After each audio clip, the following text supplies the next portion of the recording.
Hey, everybody.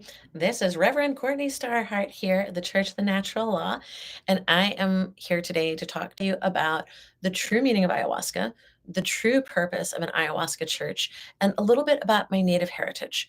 So, Finding the Force is a series of teachings based on the four keys of power. The four keys of power was an obsession of my people since time immemorial. In fact, all of our lodges are round and they all have the four directions marked on the walls.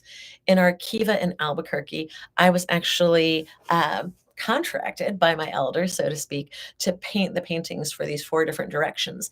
And he had a very specific Pueblo, sometimes called Anasazi vision of what he wanted. So the four directions are a complete obsession for Mesoamerican people. You'll see the medicine wheel all over the world, but I'm not sure that I've ever seen any culture other than my own that is as completely obsessed with it as we are. And following in the footsteps of these great ancestors, I produced a four keys digital toolkit so that before you get to ceremony, you've already learned about the legacy of our church, the legend that goes back into the mists of time of these people who've been around for tens of thousands of years. Okay. You learn the breath work. You learn about an adventure to Diamond Island that allows you to do spiritual and mental push ups. You know that when you do physical push ups, you get muscles. Well, you have to do mental and spiritual push ups as well when you're preparing for retreat. So, we give you all the tools that you need to do that and the privacy and comfort of your own home. Thing number one, training, right? The next thing is that we're a church. We're not like a fly by night, like kind of like photo mat 7-Eleven type of thing. When these people come in from other countries and they're just blowing through town and going back to wherever they came from, you're not getting the full benefit of what ayahuasca is really for. The purpose of ayahuasca is to connect us to our own hearts and to the force. When we connect with our own heart and we connect to the great mystery or the force, then we're able to connect from that place of our cup being full to our fellow humans. That means that we're building relationships of friendship and trust as we're doing these ceremonies.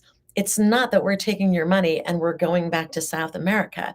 It's not that you're coming to a retreat in South America and then going back home to figure shit out on your own alone. That is not wholesome, healthy, or beneficial.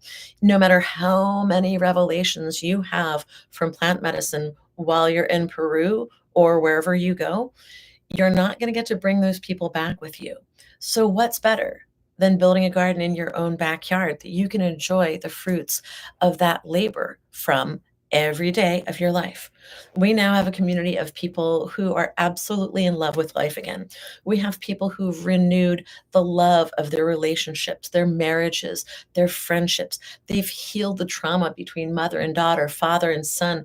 We're healing families, and then we're coming together as a family in a larger sense as a church community to enjoy each other's company and to build cottage industry businesses, to build episodes of wonderful.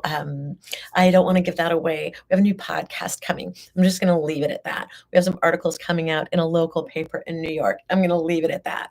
But we're building these amazing projects together. We're building our way out of our stinky day jobs if we want to. We're building our businesses at a new level because when you have relationships of friendship and trust with people that you truly love and who you know are in the same place of finding the force, because it's not just about you and me at a certain level. It's about we are one with the force and the force is one with us.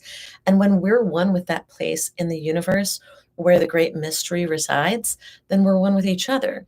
That's literally what namaste means for all of you namaste type of people. It means that when you're in alignment with the place inside of you where the universe or the force resides, then you and I are also one. But we're not dependent on the frailties of the human condition. Then, when we're finding the force and that's what is steering or navigating our journey, it is a completely different deal.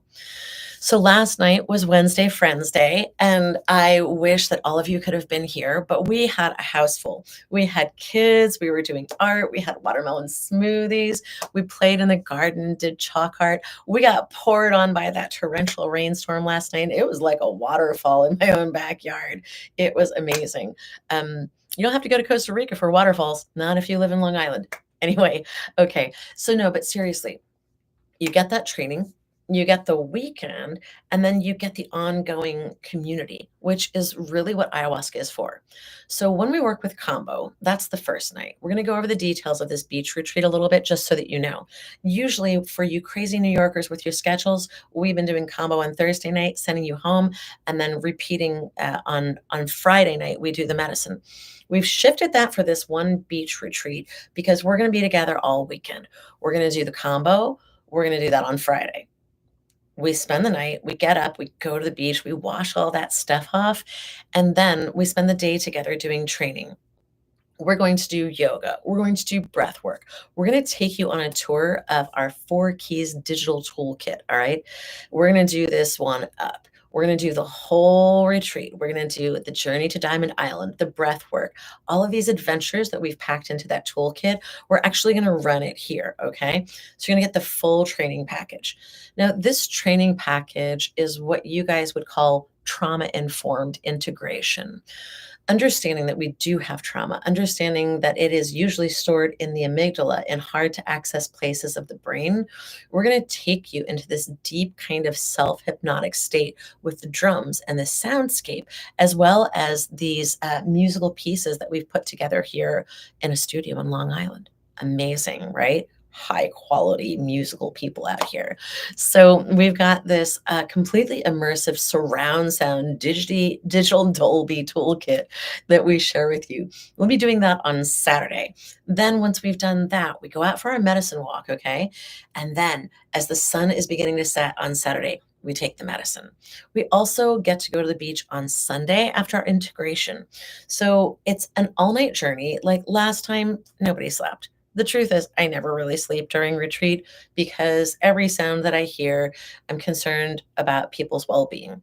No matter how many assistants I have, I am still the buck stops here person. I am the ship's captain. So anything that happens here is my responsibility, my jurisdiction. And as a Native American minister, a tribal doctor, essentially, I really take my oath seriously of do no harm, do the best that you can for every person, build those relationships of friendship and trust, because that's what ayahuasca is for. The combo unblocks us, right? And it gets all this crud out of our lymphatic system, all of that bile. It also flushes a lot of preverbal trauma out of the amygdala. A lot of people suffer from anxiety and trauma from things that they don't even remember. So we might as well just flesh that on out with a combo. We recommend you doing a series of 3 combos, not just the first one at the retreat, but 2 and 3 after or before. Okay. So the combo is going to be an ongoing thing that you're working through your trauma and getting all that junk out. And the ayahuasca is not really for dealing with trauma so much as plugging into the force. The purpose of ayahuasca is understanding the nature of the universe. In all of these secret societies, in every esoteric tradition, in the Egyptian temples, in the South American and Mesoamerican temples, in everything that we find even in South Africa, in China, in Nepal, in Europe, we see these megalithic structures that are formed to help people find the force. They are like concentrators, collectors of energy. And that energy is what those initiates would experience, right? As well as plant medicine. I assure you, the Egyptians knew exactly what they were doing, and they had their own version of ayahuasca. It was just made with Syrian rue and mimosa instead of capi and chacruna. Okay. Everyone had their way of taking people into the spirit world because once you understand the nature of life, you're reborn into the flesh again. You rise from the dead, as according to the scriptures. In many different traditions, finding the force was a process that was saved only for initiates. People would get curious about the mysteries.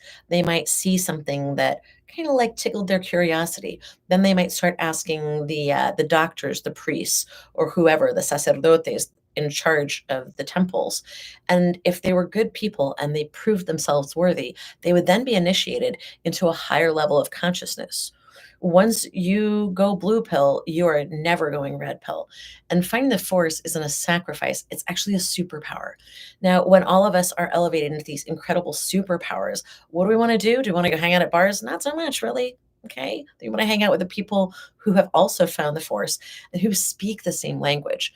So, the purpose of ayahuasca is to discover how the universe works, bring that back, that golden honey richness and deliver it around to your community so that everyone's cup is full.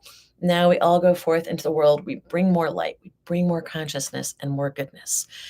So, if you haven't found the force yet, I invite you to come find it with us here at the Church of the Natural Law. This is Reverend Courtney Starhart, sending you all the love in my heart and praying for you and all of your loved ones to find the force.